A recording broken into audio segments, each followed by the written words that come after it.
The Bug in the Jug Wants, and Hug by Brian P. Cleary. Illustrations by Jason Miskimins.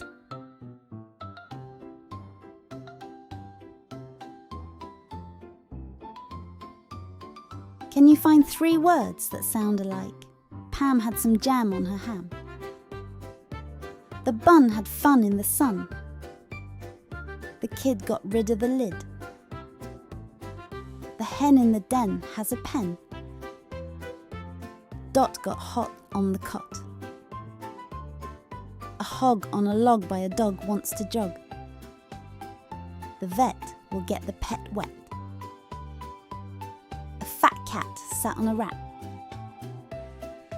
Can you find the word that sounds like Ed, red, and bed? Ed is fed on a red bed. A pig in a big wig will dig. A pink mink with ink is at the sink. Can you find 2 words that sound like man? Can and pan. The tan man ran with a can and a pan. Tell Nell that her bell fell in the well.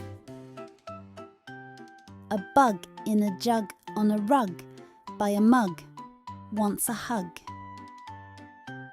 The end!